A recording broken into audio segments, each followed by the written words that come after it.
नमस्कार, good morning, बहुत स्वागत है आप सभी का। आप देख रहे हैं इंडिया डेली और वर्ल्ड वॉर लेकर मैं आपके साथ आशीष पांडे। मिडिल ईस्ट एक बार फिर बारूद की ढेर पर खड़ा है। मिडिल ईस्ट एक बार फिर बारूद की ढेर पर नाच रहा है। कभी भी, कहीं भी, किसी भी मिडिल ईस्ट कंट्री पर आग लग सकती है, हमले हो सकते हैं। और इस बार मामला सिर्फ तनाव का नहीं, बल्कि बड़े खुलासों और छिपे हुए ट्रम्प कार्ड्स का है। ट्रम्प कार्ड से आप अंदाजा अमेरिका को लेकर मत लगाइएगा, इसके पीछे की कहानी हम आपको बताएंगे। रिवर्स इंजीनियरिंग की कहानी भी आपको समझाएंगे। ईरान दावा कर रहा है कि उसके अभी कई ट्रम्प कार्ड बाकी हैं, सारे पत्ते नहीं खोले गए, जिसका इस्तेमाल अभी भी ईरान ने नहीं किया है। ऐसे कौन से कार्ड हैं? ईरान के पास क्या वाकई अमेरिका के खिलाफ कोई बहुत बड़ा राज है? कोई बहुत बड़ा राज छिपा रखा है? क्या तेहरान के हाथ यूएस सीक्रेट लगे हैं जो वॉशिंगटन की रणनीति को हिला सकते हैं? उधर अमेरिका में हाई लेवल मीटिंग्स का दौर देखने को मिला। मीटिंग पे मीटिंग किया जा रहा है और सॉल्यूशन नहीं निकल रहा है। खुद ट्रंप सिचुएशन रूम में बड़े फैसले के करीब बताए गए। कहा जा रहा है कैरोलिन लेविट के द्वारा कि बड़े फैसले लिए जा सकते हैं। अब यहां सवाल साफ है, बातचीत की मेज लगेगी या एक बार फिर सीधे टकराव की आग भड़केगी? मिडिल ईस्ट की इस नई जंग की आहट में दुनिया सांस रोके खड़ी है और आने वाले घंटे इतिहास की दिशा तय कर सकते हैं। लेकिन सबसे पहले नजर डालेंगे आज की 4 बड़ी खबरों पर कि किस तरह से वर्ल्ड वॉर में आज की जो 4 बड़ी खबरें हैं वो निकलकर सामने है, जिसका विश्लेषण करते हुए नजर आएंगे।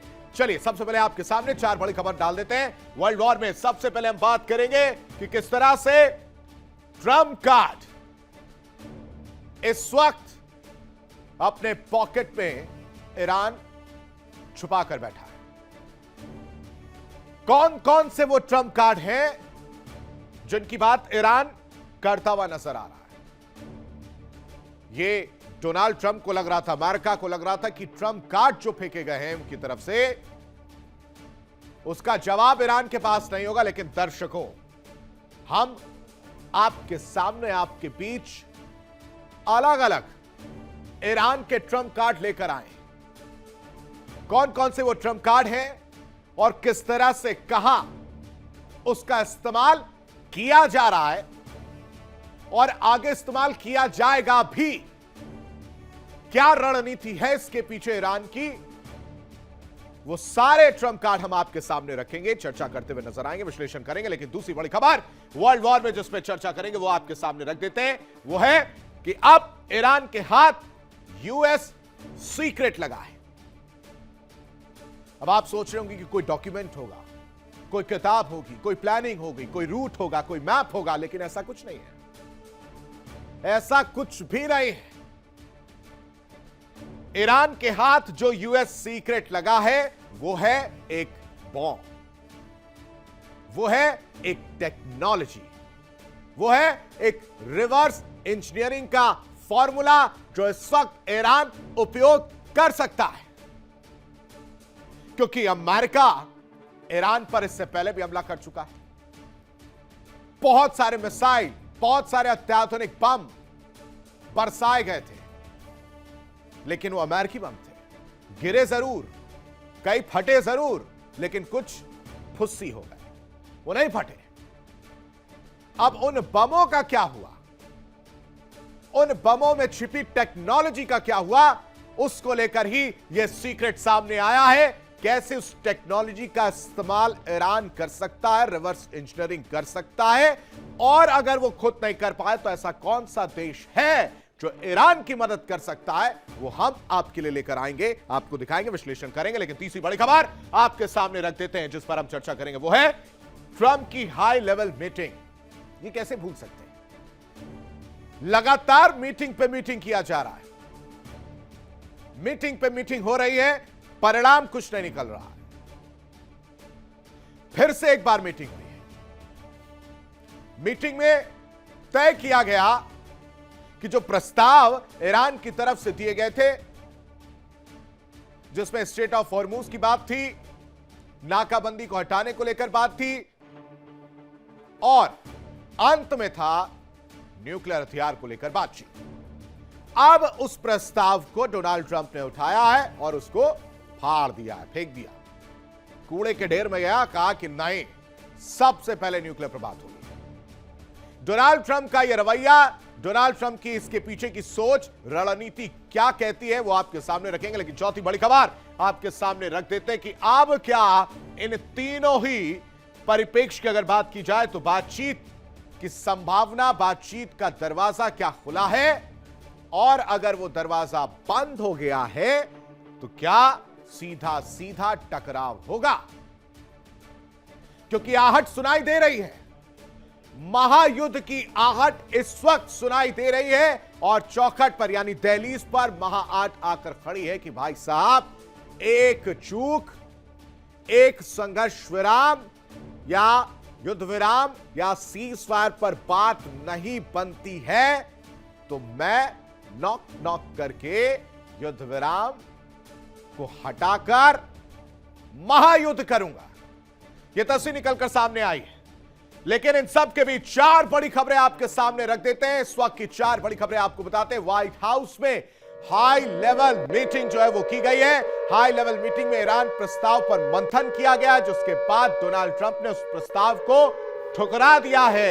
ये बड़ी अपडेट, बड़ी खबर निकलकर सामने आई है, और डोनाल्ड ट्रंप ने कहा है कि नहीं, जो आप सपने दिखा रहे थे स्ट्रेट ऑफ हॉर्मुज को लेकर बातचीत होगी, उसको दरकिनार कर दिया, उसको पूरी तरह से हटा दिया, और कहा कि सबसे पहले न्यूक्लियर मुद्दा सुलझाने की बात होगी, न्यूक्लियर मुद्दा पर बातचीत होगी, उसके बाद कुछ और मांगे जो आपकी हैं उस पर सोचा जाएगा। दूसरी बड़ी खबर क्या है वो देखिए, स्ट्रेट ऑफ हॉर्मुज को लेकर है। स्ट्रेट ऑफ हॉर्मुज खोलने पर मंथन किया जा सकता है। कैरोलिन लेविट का यह बयान सामने आया, जिसमें राष्ट्रीय सुरक्षा टीम से ट्रंप की मुलाकात हुई है। और कैरोलिन लेविट ने क्या कहा वो समझिए। उन्होंने कहा कि मुलाकात के दौरान नए प्रस्ताव पर चर्चा हुई है, लेकिन उस प्रस्ताव को तो ठुकरा दिया है डोनाल्ड ट्रंप ने, पूरी तरह से खारिज कर दिया है। तीसरी बड़ी खबर क्या है वो है अमेरिकी विदेश मंत्री का ईरान को सख्त संदेश को लेकर कि मार्को रूबियो क्या कह रहे वो समझिए। वो कह रहे कि ईरान पर कड़े प्रतिबंध लगाए जा सकते हैं। इससे पहले भी सैंक्शंस की बात निकलकर सामने आई थी, और अब जो बात आ रही है वो ये है कि सेकेंडरी सैंक्शंस लगाए जा सकते हैं, यानी ईरान से अगर कोई और देश भी किसी तरह का व्यापार करता है, किसी तरह से कनेक्टेड होता है, तो उस पर भी प्रतिबंध लगाने की तैयारी है। इसको लेकर धमकाया जा रहा है। अमेरिका ईरान पर लगातार दबाव डाल रहा, लेकिन अमेरिका की ईरान को नई चेतावनी भी देखने को मिली है। नई चेतावनी क्या है वो ये है कि हॉर्मुज को आर्थिक हथियार ईरान बना रहा है, हॉर्मुज का इस्तेमाल कर रहा है ईरान, और ईरान की यह मनमानी नहीं चलेगी। यानी स्ट्रेट ऑफ हॉर्मुज को खोलने को लेकर जो बात सामने आई थी ईरान की तरफ से कि हम स्ट्रेट ऑफ हॉर्मुज खोल देंगे, लेकिन आप नाकाबंदी हटाइए, जिस पर अमेरिका पूरी तरह से तैयार नहीं है, वो उसने इस बात को खारिज कर दिया है, प्रस्ताव को ठुकरा दिया है, और कह दिया है कि ईरान जो है वो एक आर्थिक हथियार की तरह स्ट्रेट ऑफ हॉर्मुज का इस्तेमाल करता हुआ नजर आ रहा है। लेकिन इन सबके बीच एक और बड़ी खबर, अमेरिका और ईरान तनाव चरम पर नजर आ रहा है। हॉर्मुज की घेराबंदी पर टकराव की स्थिति देखने को मिल रही है। परमाणु विवाद का मुद्दा एक बार फिर से गरमाया हुआ नजर आ रहा है। कराची का ताबड़तोड़ विदेश दौरा देखने को मिल रहा है। ट्रंप जो है दूसरी तरफ हाई लेवल मीटिंग कर चुके हैं, इमरजेंसी मीटिंग जो है वो करते हुए नजर आए, जिसमें फैसला लिया गया है, कई अलग अलग फैसले लिए गए, प्रस्ताव को ठुकराया गया। आगे किस तरह से युद्ध की रणनीति रहे उसको लेकर भी इस मीटिंग में फैसला लिया गया है। ये बड़ी खबर आप समझिए कि क्या कह रही है, इसके क्या माने, इसके क्या मतलब है। अमेरिका और ईरान तनाव जो है वो इस वक्त चरम पर है। सबकी निगाहें बनी हुई है। होर्मुज की घेराबंदी लगातार देखने को मिल रही है और उसकी घेराबंदी की वजह से ये पूरा टकराव एक बार फिर से सामने आता हुआ नजर आया है। और इन सब के बीच जो सबसे अहम मुद्दा अमेरिका के लिहाज से है वो है परमाणु विवाद। वो एक बार फिर से मुद्दा गरमाया है, क्योंकि परमाणु विवाद को लेकर जो प्रस्ताव दिया गया था उसमें वो थर्ड पॉइंट था। ईरान की तरफ से कहा जा रहा था दर्शकों कि सबसे पहले होर्मुज को लेकर बातचीत होगी। सबसे पहले स्ट्रेट ऑफ होर्मुज को खोलने की बात, नाकाबंदी हटाने को लेकर बातचीत होगी। दूसरा था इजराइल लेबनान को लेकर, और फिर बारी थी परमाणु को लेकर। लेकिन डोनाल्ड ट्रंप ने इसको पूरी तरह से खारिज किया, जिसकी वजह से ये परमाणु मुद्दा जो है एक बार फिर से गरमाता हुआ नजर आया है। और इन सब के बीच जो ताबड़तोड़ दौरे कर रहे हैं, हाई लेवल मीटिंग जो देखने को मिल रही है ट्रंप की, दूसरी तरफ अरागची साहब का ताबड़तोड़ विदेश दौरा भी देखने को मिल रहा है। पुतिन से मिला है, पुतिन से मुलाकात की, उसके अलग मायने निकलकर सामने आए। पुतिन ने साफ कहा कि यह आजादी की लड़ाई है, इन्हें लड़ने का हक है, संप्रभुता बचाने का हक है, ये कहते हुए नजर आए। एक स्पीच, एक और बड़ी खबर, अमेरिका को बड़ा कूटनीतिक झटका लगा है। ये इस वक्त की बड़ी खबर आपको बता रहे हैं। परमाणु अप्रसार संधि में ईरान वाइस प्रेसिडेंट बना है।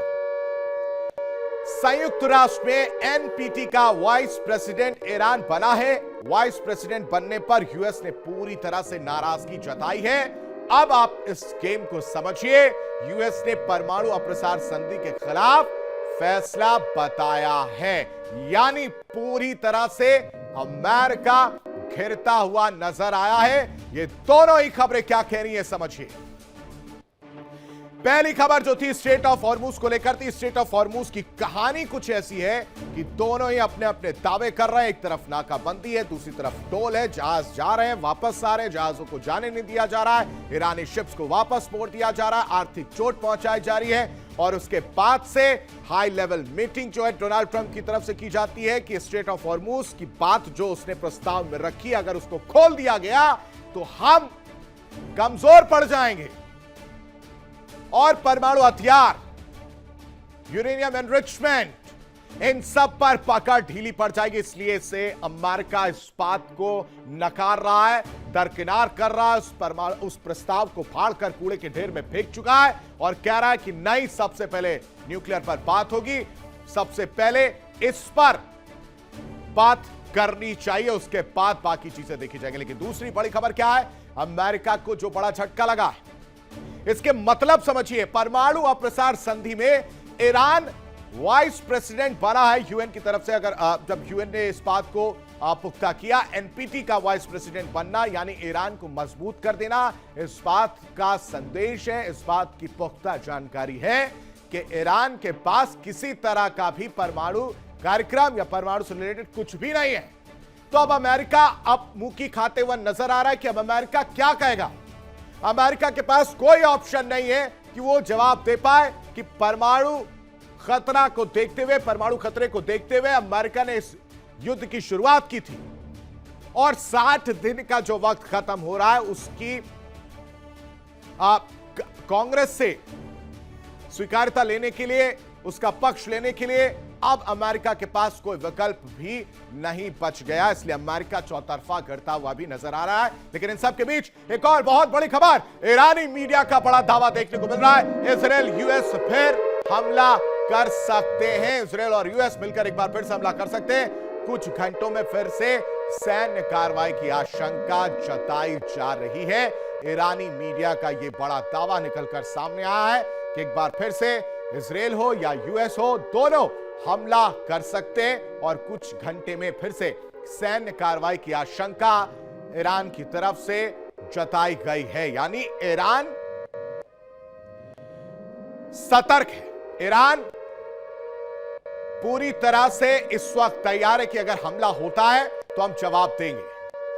क्योंकि अब तक जो सीन क्रिएट होता हुआ नजर आया, अब तक जो सिनेरियो बनता हुआ नजर आया, वो ये था कि शायद शांति वार्ता की बातचीत हो जाएगी, शायद कोई विकल्प निकलेगा, शायद कोई रास्ता जो है वो देखने को मिलेगा, लेकिन ये शायद ही रह गया और कुछ भी नहीं हुआ। इसकी वजह से ईरान इस वक्त तैयार है इस बात के लिए कि एक बार फिर से इजराइल और यूएस मिलकर ईरान पर हमला कर सकते हैं और कुछ घंटों में सैन्य कार्रवाई की आशंका ईरान की तरफ से जताई गई है। ईरानी मीडिया की तरफ से यह बहुत बड़ी खबर आपको बता रहे हैं, क्योंकि अभी तक जो कुछ हो रहा है वो इसी से रिलेटेड है। हमले जारी हैं, खासकर दक्षिणी लेबनान की बात की जाए, हिजबुल्लाह को खत्म करने का काम किया जा रहा है, क्योंकि हिजबुल्लाह, हुती, ये सब प्रॉक्सीज माने जाते हैं ईरान के।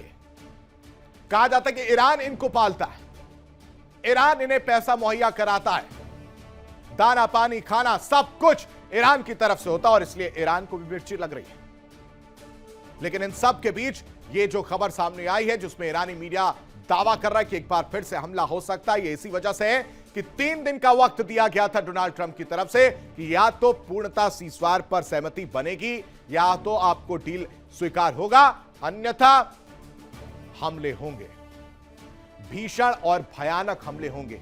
पाइपलाइंस जहां से निर्यात किया जा रहा है वो निर्यात तो हो ही नहीं पा रहा है और प्रेशर क्रिएट होगा और उसकी वजह से नुकसान होगा। पूरी तरह से उस पाइपलाइंस को उड़ा दिया जाएगा। ऐसा लग रहा है दर्शकों जैसे अमेरिका और ईरान के बीच बातचीत का सिलसिला अनंत काल से चला आ रहा है, वो खत्म ही नहीं होगा।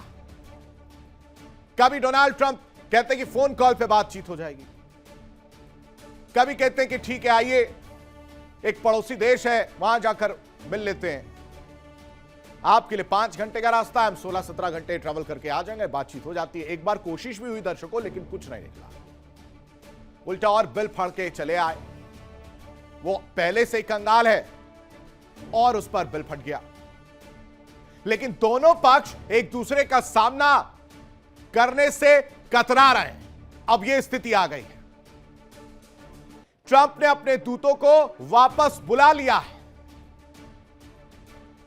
ओमान और रूस के चक्कर काट रहे हैं ईरान के विदेश मंत्री अरागची साहब,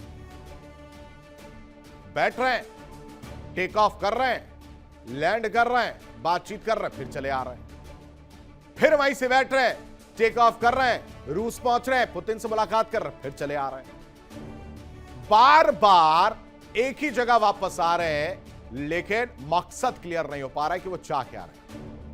और वापस आ भी कहा रहे हैं जिसको लेकर कहते हैं कि विश्वास ही नहीं है उस जगह पर, उस देश पर भरोसा ही नहीं किया जा सकता। अरे ये तो हम पहले ही कह रहे थे, पता नहीं आपने क्या सोचकर उस जगह को चुना।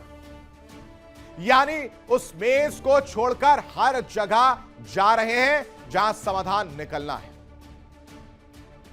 आप रूस जा सकते हैं, आप ओमान जा सकते हैं, आप एक कंगालिस्तान जैसे देश में जा सकते हैं जो खाने पीने रहने के लिए मोहताज है, वहां जा सकते हैं। चक्कर काट रहे हैं, हर जगह समाधान ढूंढने की कोशिश कर रहे हैं, लेकिन समाधान नहीं निकल रहा है। अरागची साहब, ऐसे में सवाल उठ रहे हैं, क्या ये दोनों देश ईरान और अमेरिका, ये दोनों ही देश एक दूसरे से बच रहे हैं? क्योंकि अमेरिका ईरान तनाव एक बार फिर से चरम पर नजर आ रहा है दर्शकों। ये जो बोर्ड आप देख रहे हैं ये लगाना पड़ा है, क्योंकि समझ ही नहीं आ रहा चाह क्या रहे ये लोग, बातचीत चाह रहे हैं या टकराव वाली स्थिति है। स्ट्रेट ऑफ हॉर्मुज से जंग की आहट सुनाई दे रही है। दुनिया के तेल की सबसे अहम लाइफलाइन है वो, और परमाणु कार्यक्रम को लेकर जैसे मानो बहुत बड़ी परेशानी अमेरिका के लिए। परमाणु कार्यक्रम सबसे बड़ा विवाद बनता हुआ नजर आ रहा है। दोनों तरफ से सख्ती जारी है, लेकिन समाधान नहीं, कूटनीति नहीं। अब सिर्फ और सिर्फ दबाव की राजनीति देखने को मिल रही है। क्या कहती है कहानी, बातचीत या फिर टकराव, इस रिपोर्ट में देखिए।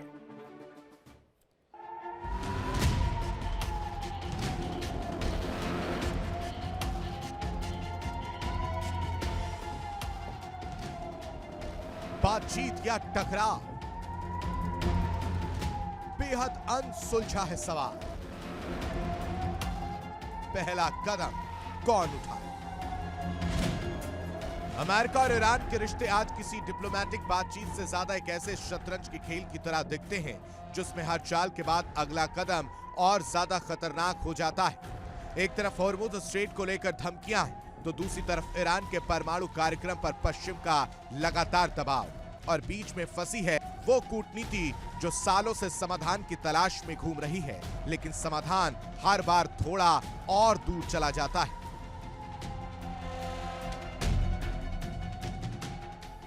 आज हालात ऐसे हैं कि अमेरिका कहता है सीधे बात करो, शर्तें मानो और तनाव खत्म करो, तो ईरान जवाब देता है पहले प्रतिबंध हटाओ फिर बातचीत होगी। लेकिन दोनों तरफ से एक ही सवाल अनसुलझा है, पहला कदम कौन उठाए?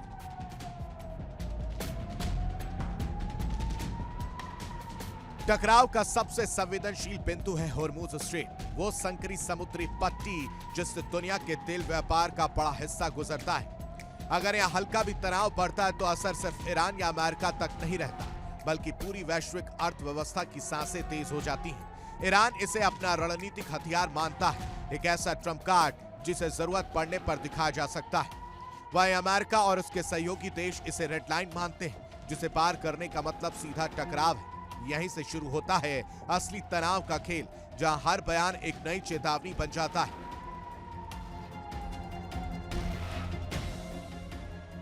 दूसरी बड़ी गांठ है ईरान का परमाणु कार्यक्रम। अमेरिका और पश्चिमी देश लगातार आरोप लगाते रहे हैं कि ईरान परमाणु क्षमता को सैन्य दिशा में बढ़ा सकता है, जबकि ईरान का दावा है कि उसका कार्यक्रम पूरी तरह ऊर्जा और वैज्ञानिक जरूरतों के लिए है। लेकिन भरोसे की दीवार बहुत पहले टूट चुकी है। 2015 का परमाणु समझौता उम्मीद लेकर आया था, लेकिन उसके बाद एक तरफा फैसलों और प्रतिबंधों ने उस भरोसे को फिर से खंडहर बना दिया।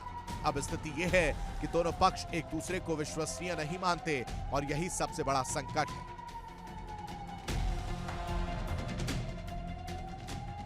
कूटनीतिक गलियारों में भी हलचल है। ईरान के विदेश मंत्री लगातार ओमान, रूस और क्षेत्रीय देशों के दौरे कर रहे हैं। ये साफ संकेत है कि तेहरान एक ऐसे मध्यस्थ की तलाश में है जो अमेरिका तक उसकी शर्तें पहुंचा सके। वहीं दूसरी तरफ अमेरिका अपने दूतों को वापस बुलाकर यह संकेत दे चुका है कि बिना ठोस शर्तों के बातचीत आगे नहीं बढ़ेगी। यानी बातचीत चल तो रही है, लेकिन एक दूसरे से नहीं बल्कि तीसरे देशों के जरिए।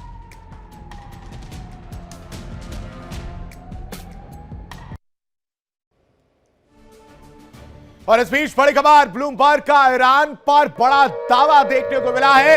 ये इस वक्त की बड़ी खबर आपको बता रहे हैं, जिसका अंदेशा मैंने कुछ देर पहले जताया था।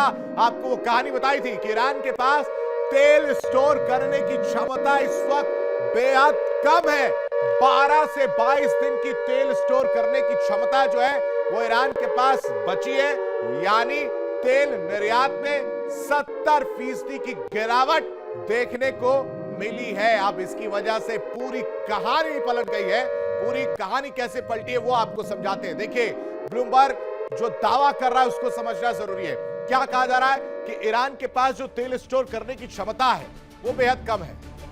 वो इसलिए कम है दर्शकों कि आप उसको निकाल तो रहे हैं, लेकिन वो भेज ही नहीं पा रहे, बेच ही नहीं पा रहे।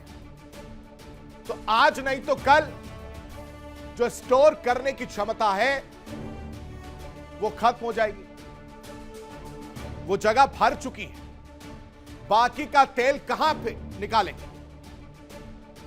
निर्यात में 70% की गिरावट इसी वजह से आई है, क्योंकि वो तो वहां से जा ही नहीं रहा है ना, नाकाबंदी लगा हुआ है।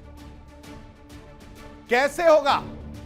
और यही सबसे ज्यादा प्लस पॉइंट अमेरिका के लिए। अमेरिका इस चीज को जानता था, और वो जो पाइपलाइन फटने की बात या पाइपलाइन उड़ाने की बात सामने आ रही थी अमेरिका के डोनाल्ड ट्रंप की तरफ से, जिसमें धमकी चेतावनी दी जा रही थी, वो यही थी दर्शकों।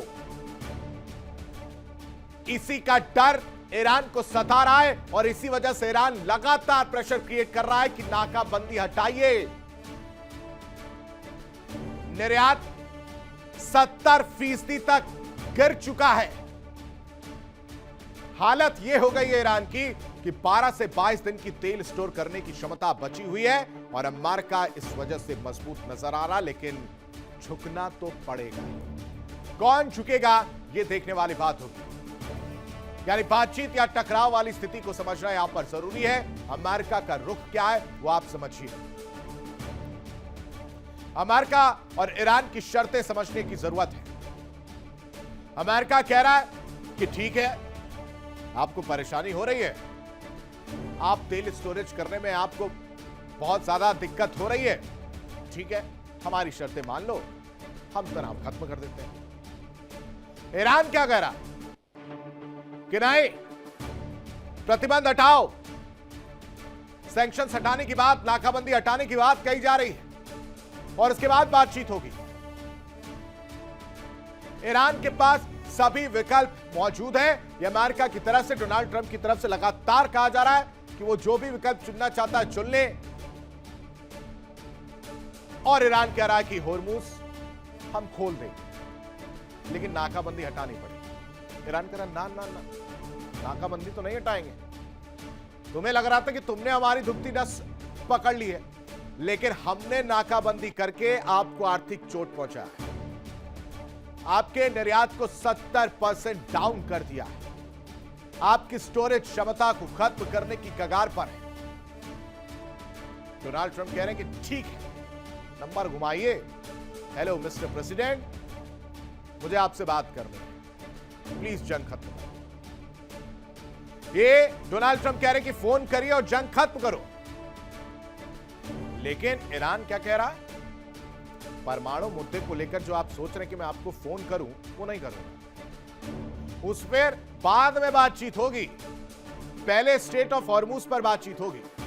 लेकिन इन सब के बीच एक बड़ी खबर आपको बता देते हैं। पुतिन और आराघची की जो मुलाकात हुई है, मुलाकात के बाद पुतिन का बड़ा बयान सबसे पहले सामने आया है, वो आपके सामने रख देते हैं, वो आपको बयान बता देते हैं। वो क्या कह रहे हैं वो समझिए। वो कह रहे हैं कि ईरान बहादुरी के साथ लड़ रहे, जो ईरानीज हैं वो बहादुरी के साथ इस वक्त लड़ रहे हैं।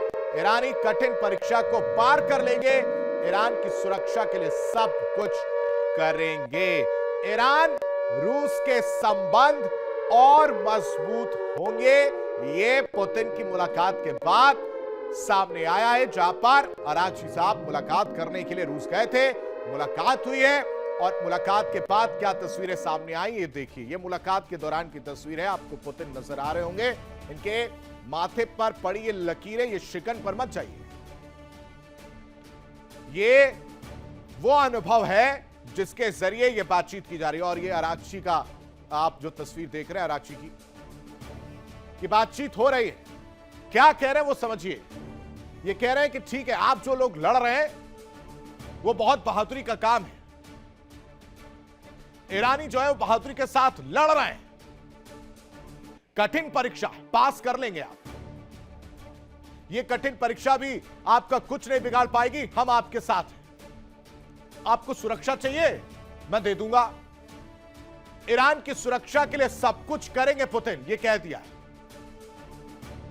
और इसकी वजह से ईरान रूस के संबंध और मजबूत होंगे और इसके बाद से पूरी तरह से निश्चिंत आराघची साहब वापस इस्लामाबाद पहुंचते हैं। लेकिन इन सब के बीच एक और बड़ी खबर, पुतिन से मुलाकात पर आराघची का भी बयान सामने आया है और क्या कहा कि बेहद प्रोडक्टिव ये मीटिंग रही है।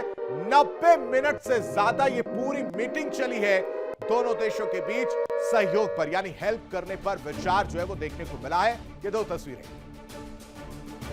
पुतिन और आराघची आपको नजर आ रहे होंगे। वो तस्वीर मीटिंग वाली हमने जरा आपको दिखाई और उस मीटिंग में क्या हो रहा है अब आप देखिए। एक तरफ पुतिन डेलीगेशन जो है वो बैठा हुआ है, दूसरी तरफ ईरान का डेलीगेशन आराघची साहब है और बातचीत हो रही है जिसमें पुतिन कह रहे हैं कि बहुत बहादुरी के साथ आप लोग लड़ रहे हैं। ये बहुत टफ पेपर है, कठिन परीक्षा है, बहुत कठिन समय है, इसे आप पार कर लेंगे और सुरक्षा की रही बात वो हम दे देंगे। लड़ते रहिए, हम खड़े हैं आपके साथ, हथियार चाहिए दे देंगे, परेशान होने की जरूरत नहीं। और इन्हीं सब बातचीत को अरागची साहब कह रहे हैं कि 90 मिनट तक बातचीत हुई है और यह बातचीत बहुत ज्यादा प्रोडक्टिव है। 90 मिनट से ज्यादा मीटिंग प्रोडक्टिव बताई गई। दोनों देश यह विचार कर रहे थे कि एक दूसरे की हेल्प कैसे की जाए। खासकर पुतिन की अगर बात की जाए तो, क्योंकि पुतिन की बल्ले बल्ले इस समय तेल बेच पा रहे, सैंक्शंस हटे हुए हैं और वीटो पावर का इस्तेमाल भी नहीं किया था, ना रूस ने ना चाइना ने। जब ईरान के मिडिल ईस्ट पर हमले की भर्त्सना करनी थी उस दौरान इन लोगों ने वीटो पावर इस्तेमाल नहीं किया था। तब भी एक तस्वीर क्लियर हुई थी अमेरिका के लिए और अब भी एक तस्वीर क्लियर हो रही है इस मुलाकात के बाद कि रूस is standing with Iran, Putin is standing with Araghchi. 90 minute कम नहीं होते दर्शकों, और ये 90 मिनट की बातचीत है। यानी अब पूरी तस्वीर साफ है। दूसरी तरफ ट्रंप का साफ संदेश है, जो वो कह रहे थे कि एक फोन करो, नंबर घुमाओ, बातचीत करो। लेकिन ईरान क्या कह रहा है वो समझना बहुत जरूरी है। कह रहा फोन तो बाद में करेंगे, पहले जो घेराबंदी करी है ना उसको हटाइए। और जो मुंगेरी लाल के हसीन सपने डोनाल्ड ट्रंप देख रहे थे उसमें क्या हुआ वो समझिए। ना फोन बजा, ना जंजीरें हटी, ना नाकाबंदी हटी, और इन सब के बीच में दर्शकों फंसी है हॉर्मूज की वही रणनीतिक धमकी जो पूरी दुनिया के तेल और व्यापार को अपनी गिरफ्त में ले सकती है।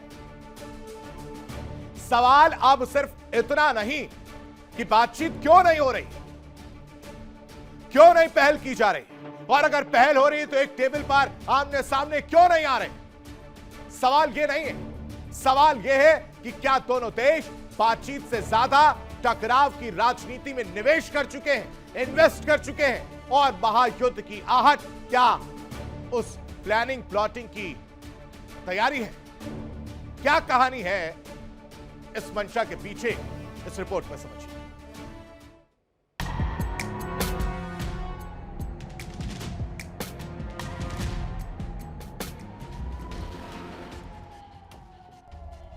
विशेषज्ञों का मानना है कि टकराव सिर्फ परमाणु या तेल का नहीं बल्कि क्षेत्रीय वर्चस्व की लड़ाई है। ईरान चाहता है कि उसे एक क्षेत्रीय ताकत के रूप में स्वीकार किया जाए जो अपनी शर्तों पर फैसले ले सके।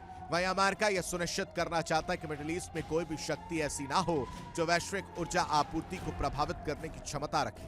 यही वजह है कि हर समझौता शुरुआत से पहले ही शर्तों की दीवार से टकरा जाता है।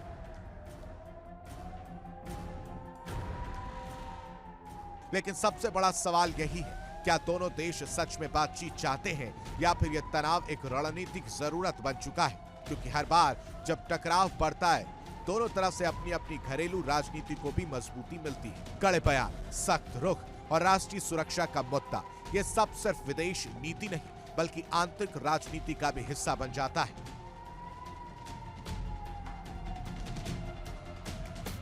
आज स्थिति ऐसी है कि ना कोई फोन उठाया गया, ना कोई शर्त पूरी हुई है और ना ही कोई भरोसे की नई नींव रखी गई है। बस चल रहा है एक अनंत संवाद जो हर बातचीत शुरू होने से पहले टूटने की संभावना ज्यादा है।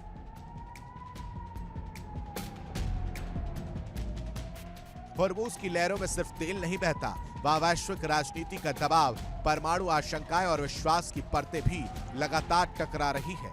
और जब तक यह अविश्वास खत्म नहीं होता तब तक अमेरिका और ईरान की कहानी बातचीत से ज्यादा टकराव की स्क्रिप्ट बनी रहेगी।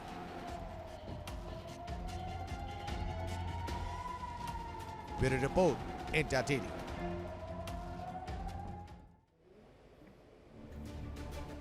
व्हाइट हाउस में उथल पुथल मची हुई है, वॉर रूम एक्टिव है, मेज पर सैन्य विकल्प, कूटनीतिक दबाव और खुफिया रिपोर्ट्स पर गहन बातचीत हो रही है, पढ़ा जा रहा है कि क्या लिख दिया भाई, ये क्या है, इतना समझ ही नहीं आ रहा। समझना पड़ेगा उस प्लानिंग को जो इस वक्त ईरान चल रहा है। एक तरफ तनाव कम करने की कोशिश, तो दूसरी तरफ सख्त कदमों पर मंथन जारी है। अब सबकी नजरें कहां टिकी हैं? दरअसल सबकी नजरें जो है इस फैसले पर टिकी हैं कि क्या अमेरिका बदलेगा अपना रुख, क्या अमेरिका चेंज ऑफ प्लानिंग करेगा, क्या अमेरिका रणनीति को लेकर और ज्यादा अग्रेसिव होगा, या फिर टकराव पड़ेगा। हालांकि अभी यह साफ नहीं है दर्शकों कि ट्रंप क्या फैसला लेंगे, क्योंकि डोनाल्ड ट्रंप क्या कहते हैं, क्या करते हैं और फिर कैसे पलट जाएंगे, ये किसी को पता नहीं। उनके खुद के अधिकारियों को नहीं पता होता। लेकिन इन सब के बीच बड़ा सवाल यह उठता है, क्या ईरान जंग से ट्रंप का मकसद पूरा हो गया है? जिस मकसद के साथ डोनाल्ड ट्रंप इस युद्ध में कूद पड़े, जिस मोटिवेशन के साथ अपने मकसद को, अपने टारगेट्स को पूरा करने के लिए कूद पड़े डोनाल्ड ट्रंप, वो पूरा हो गया? यह सवाल है, क्योंकि अमेरिकी राष्ट्रपति कई बार ईरान जंग में जीत का दावा कर चुके हैं। कहते कि नक्शे से ही मिटा दिया है, जो नक्शा बना है उस पर ईरान है ही नहीं, गायब हो गया। और ट्रंप क्या कहते हैं वो समझना जरूरी है। क्या अमेरिका जीत गया है? क्योंकि सैन्य जीत का दावा किया जाता है कि पूरी तरह से खत्म कर दिया, लेकिन जमीनी हकीकत क्या है वो हम आपके सामने पिछले कई महीनों से रख रहे हैं। हकीकत यह कि लक्ष्य अभी भी अधूरे हैं, सवाल जस के तस बरकरार है। दूसरा टारगेट क्या था? दूसरा था यूएस का परमाणु मिशन, उसको परमाणु मिशन को लेकर फैसले लेना, पूरी लड़ाई लड़ना, वो भी फेल होता हुआ नजर आ रहा है। ईरान की न्यूक्लियर क्षमता खत्म नहीं हुई है। यूरेनियम को लेकर कहानी अब भी है कि मौजूद है, और कूटनीतिक समाधान सिर्फ और सिर्फ एक विकल्प बचा है।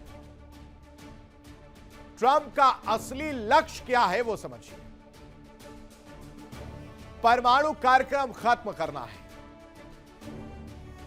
छोटा बच्चा जैसे डे 1 से रटता है कि नहीं यही चाहिए, यही चाहिए, यही चाहिए, वही रट रहे हैं कि परमाणु कार्यक्रम खत्म करो, परमाणु हथियार नहीं बनने देंगे, यूरेनियम एनरिचमेंट का कार्यक्रम खत्म करो, वो हमें दे दो।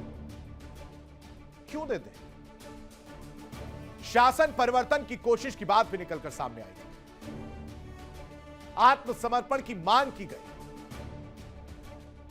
तो क्या इससे ईरान की सत्ता बदली? यह उन लक्ष्यों में से एक है जिस पर यूएस फोकस था। क्या ईरान की सत्ता बदली है? टॉप नेताओं को निशाना जरूर बनाया गया, लेकिन सिस्टम जस का तस है, सिस्टम कायम है।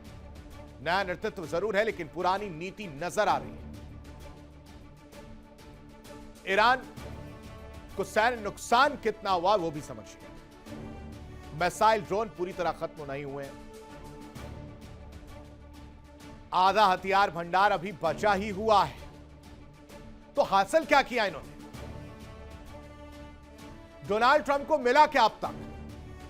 2 महीने का वक्त दर्शकों बीत रहा है, और इस वजह से अमेरिकी दावों पर सवाल उठ रहे हैं। युद्ध में अमेरिका को कितनी भारी कीमत चुकानी पड़ी है वो भी समझना जरूरी है, क्योंकि इस युद्ध में अमेरिकी सैनिकों की मौत की खबर भी सामने आई। सैकड़ों सैनिक घायल भी हुए, रोजाना $1 अरब का खर्च भी उठाना पड़ा, जिसकी वजह से अमेरिका में विरोध, गुस्सा, नाराजगी देखने को मिला। जनता का समर्थन कम हो गया है, कांग्रेस में मतभेद, ट्रंप पर प्रेशर बन रहा है, दबाव क्रिएट हो रहा है। महंगाई की मार, महंगाई का असर वो सो अलग। तेल कीमतों में उछाल देखने को मिल रहा है, पेट्रोल डीजल महंगा हो रहा है, आम जनता पर बोझ इस कदर पड़ गया है कि जनता सीधे खड़ी भी नहीं हो पा रही।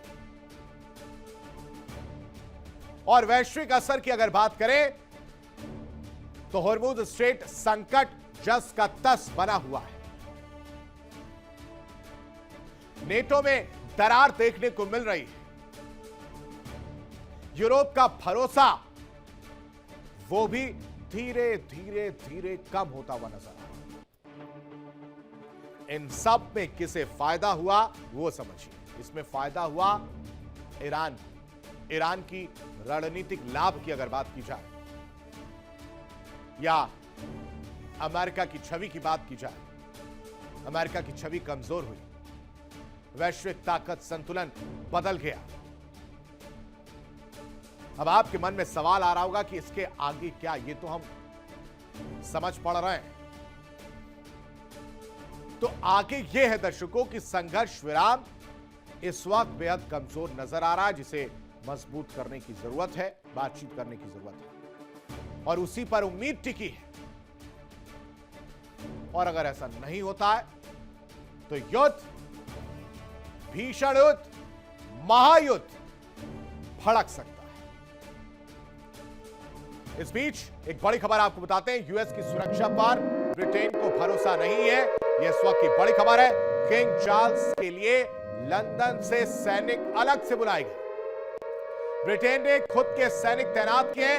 रविवार को ट्रंप के कार्यक्रम में गोली चली थी, इसके बाद से यह फैसला देखने को मिला। यानी अब आप देखिए कि यह हालत हो गई है।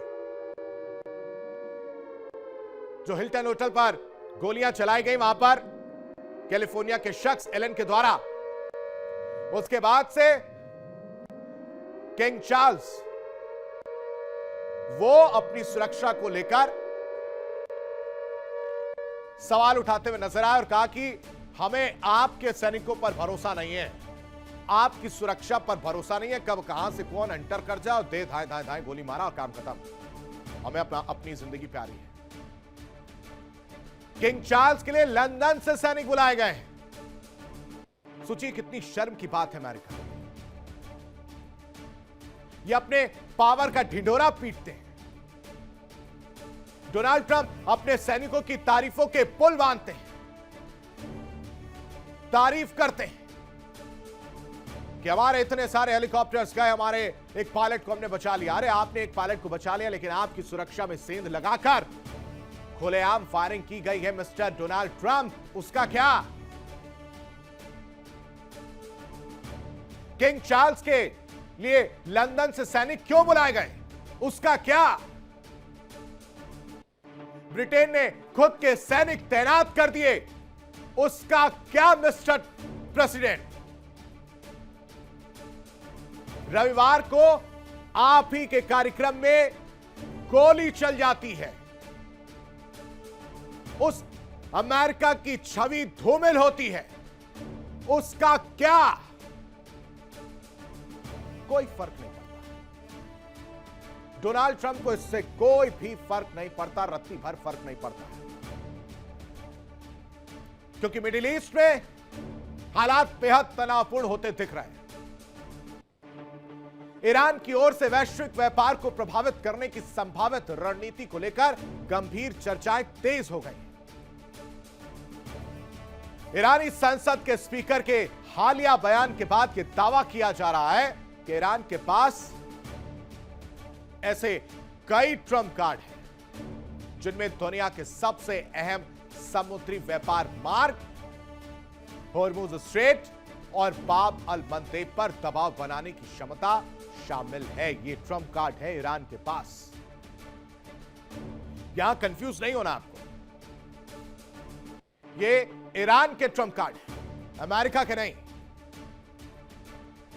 समुद्री व्यापार पर दबाव, समुद्री व्यापार पर कंट्रोल, हॉर्मुज स्ट्रेट या बाब अल मंदेब के जरिए कैसे प्रेशर क्रिएट किया जा सकता है, वो वाला कार्ड ईरान के पॉकेट में है, जो कभी भी निकालेगा और फेंक देगा। क्या है वो ट्रम्प कार्ड, वो आपको समझाते हैं। सबसे पहले Trump card number 1, straight of Hormuz, दुनिया का सबसे संवेदनशील तेल मार्ग। इसे बंद करने की क्षमता ईरान के पास है। दूसरा, बाब अल मंदेब, हूती, इन्हें नहीं भूलना चाहिए, ये प्रॉक्सीज हैं। समुद्र में किस तरह से समुद्री लड़ाई लड़ सकते हैं, ये किसी से छिपा नहीं है। तीसरा, लाल सागर का प्रवेश द्वार, जो कि वैश्विक शिपिंग का अहम रास्ता माना जाता है। ये अलग अलग ट्रम्प कार्ड है ईरान के। डोनाल्ड ट्रंप को भी नहीं समझ में आ रहा कि ये क्या पहेली है। जिसे सुलझाने जाता हूं वो उलझ जाती है। क्या कहानी है, कौन कौन से और ट्रम्प कार्ड है ईरान के पास जो कभी भी किसी वक्त अमेरिका के सामने फेंक सकता है, खेल सकता है, वो आप इस रिपोर्ट से समझिए।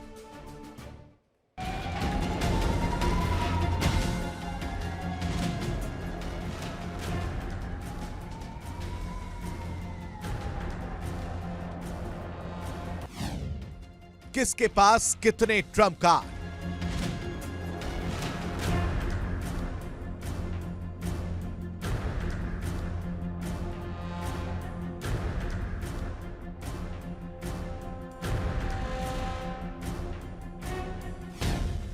ईरान का ब्लॉकेड प्लान,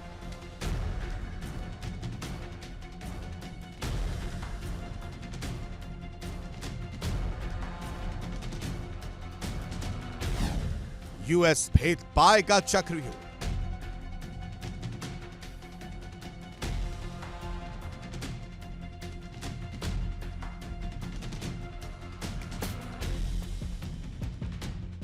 मिडिल ईस्ट की जियोपॉलिटिक्स एक बार फिर से विस्फोटक मोड़ पर है।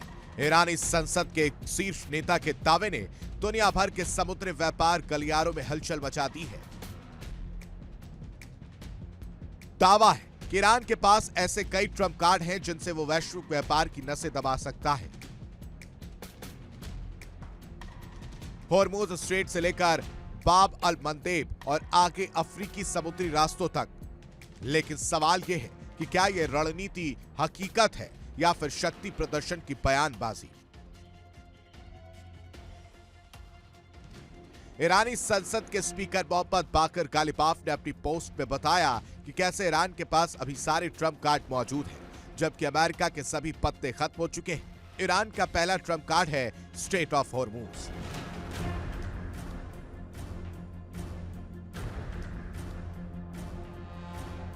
जिसे ईरान ने पूरी तरह से नहीं चला है। ईरान टैक्स के बदले यहां से जहाजों को गुजरने दे रहा है। ईरान के पास इसे पूरी तरह से बंद करने का विकल्प बाकी है, जबकि अमेरिका तेल रिजर्व के तौर पर अपने पहले कार्ड का इस्तेमाल कर चुका है।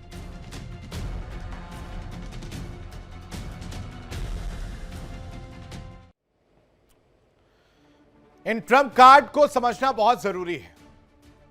अगर ये ट्रम्प कार्ड इस्तेमाल होते हैं, अगर इन रास्तों पर किसी तरह की नाकाबंदी या बाधा उत्पन्न होती है, तो इसका सीधा सीधा असर तेल जो देखने को मिलेगा, तेल आपूर्ति पर, शिपिंग और वैश्विक व्यापार पर असर जो है वो पड़ सकता है। लाल सागर से लेकर हिंद महासागर तक फैले इस पूरे समुद्री नेटवर्क में किसी भी तरह की हलचल दुनिया की अर्थव्यवस्था के लिए बड़ा झटका साबित हो सकती है। ईरान का ब्लॉकेड प्लान क्या है, वो समझना जरूरी है, वो आपको समझाते हैं। दरअसल हॉर्मुज स्ट्रेट पर नियंत्रण और बाब अल मंदेब में बाधा, ये प्लान है। और जो वैकल्पिक रास्ते हैं, समुद्री रास्ते हैं, उन पर भी दबाव बनाना, उन पर भी गतिरोध पैदा कर देना, रोड़ा बन जाना, ये प्लान में है। इसकी वजह से तेल सप्लाई पर खतरा मंडराएगा। Asia, Europe, Middle East trade पूरी तरह से प्रभावित होने की आशंका है।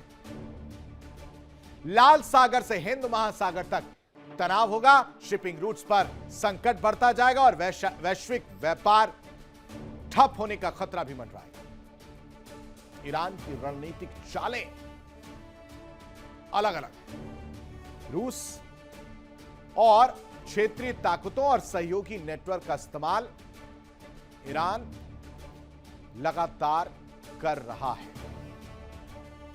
इस बीच एक बड़ी खबर, इजरायल ने हिजबुल्लाह के खिलाफ ऑपरेशन तेज कर दिए हैं। ये इस वक्त की बड़ी खबर आपको बता रहे हैं। हिजबुल्लाह पर आईडीएफ ने कई बड़े हमले किए हैं। लेबनान में इसको लेकर टेंशन बढ़ी है। ये इस वक्त की बड़ी खबर आपको बता रहे हैं। बेका वैली मुख्य निशाना रहा है और एस्केलेशन की आधिकारिक घोषणा से हालात और गंभीर नजर आ रहे हैं। यह इस वक्त की बड़ी खबर है। हिजबुल्लाह पर आईडीएफ लगातार हमले कर रहा है, खासकर लेबनान में टेंशन बढ़ती हुई नजर आ रही। बेका वैली को मुख्यतः निशाने पर रखा गया है, जहां पर देखने को मिल रहा है निशाना, और एस्केलेशन की घोषणा के बाद और ज्यादा परेशानी देखने को मिल रही है। लेबनान फ्रंट पर सैन्य टकराव जो है वो ज्यादा देखने को मिल रहा है, जिसकी वजह से मिडिल ईस्ट में बड़ा संघर्ष भड़कता हुआ नजर आ रहा है। ये बड़ी खबर है। तो इजरायल लगातार क्या कर रहा है वो समझिए। इजरायल लगातार हिजबुल्लाह को खत्म करने का काम कर रहा है। आईडीएफ लगातार दक्षिणी लेबनान पर निशाना साध रहा है और बेका वैली, वहां पर टेंशन बढ़ती हुई नजर आ रही है। कई बड़े हमले पिछले कई दिनों से लगातार जारी हैं। सीज फायर की आड़ में सेल्फ डिफेंस के नाम पर यह हमले किए जा रहे हैं। एस्केलेशन की आधिकारिक घोषणा कर दी गई है, जिसकी वजह से और हालात गंभीर हो गए हैं। लेबनान फ्रंट पर सैन्य एक्शन जो है इस वक्त तेज नजर आ रहा है और मिडिल ईस्ट में एक बार फिर से बड़ा संघर्ष भड़क सकता है। इन सब के बीच एक और बड़ी खबर आपको बताते हैं। इजरायल पर हिजबुल्लाह के ताबड़तोड़ हमले भी देखने को मिल रहे हैं। ड्रोन के जरिए इजरायली सेना पर हमले किए जा रहे हैं। तो इजरायल पर हिजबुल्लाह के ताबड़तोड़ हमले भी लगातार जारी हैं। ड्रोन के जरिए ये हमले जो है वो किए जा रहे हैं। एक तरफ आईडीएफ, दूसरी तरफ हिजबुल्लाह भी चुप बैठने को तैयार नहीं है, लगातार एक के बाद एक कई हमले कर रहा है।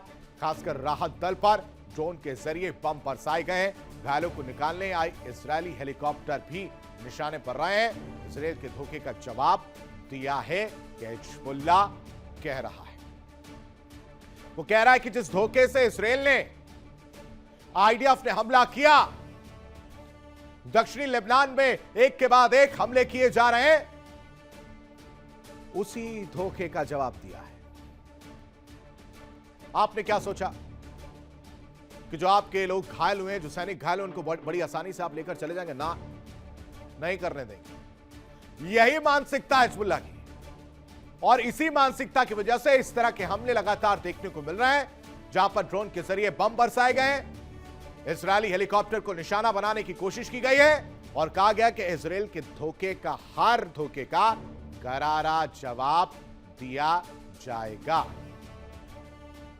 तो सवाल यह है, क्या सच में दुनिया के जो हम समुद्री रास्तों की बात कर रहे हैं, अहम समुद्री रास्ते एक नए भू राजनीतिक संकट की ओर बढ़ रहे हैं? और अगर ऐसा हुआ तो इसका पूरी दुनिया पर कितना गहरा असर होगा, वो आप इस रिपोर्ट से समझिए।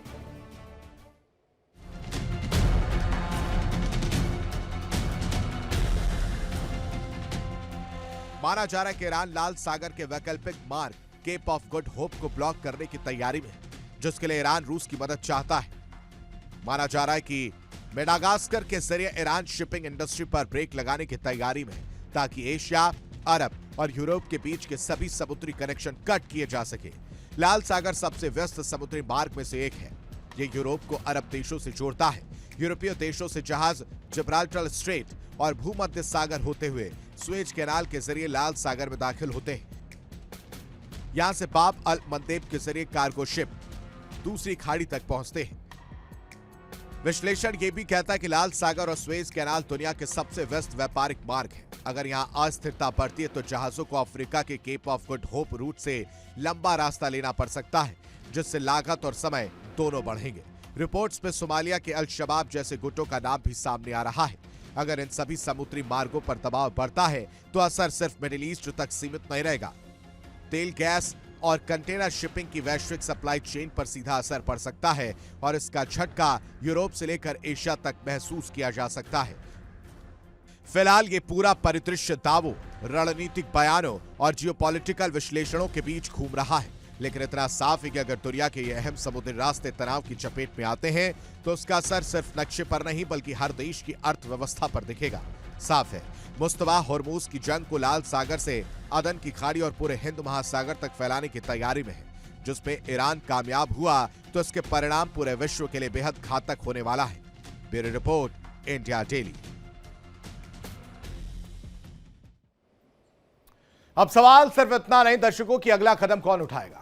सवाल यह है कि क्या कूटनीति की मेज पर सॉल्यूशन निकलेगा, हल निकलेगा, या फिर तनाव की यह चिंगारी बड़ा विस्फोट बन जाएगी। ईरान के ट्रंप कार्ड या अमेरिका की सख्ती, सबकी निगाहें टिकी हैं उस फैसले पर जहां से तय होगा शांति या टकराव का अगला चैप्टर यानी अगला अध्याय। फिलहाल वर्ल्ड वॉर में अभी के लिए बस इतना ही। तमाम बड़ी खबरों के लिए आप बने रहिए इंडिया डेली के साथ। इंडिया डेली अब आपके स्मार्ट टीवी पर भी मौजूद है। देखिए इंडिया डेली 24/7 अब आपके स्मार्ट टीवी पर। इंडिया डेली मौजूद है सभी डिजिटल प्लेटफॉर्म पर लाइव और लगातार। इंडिया डेली 24/7 हर दिन राष्ट्र को समर्पित।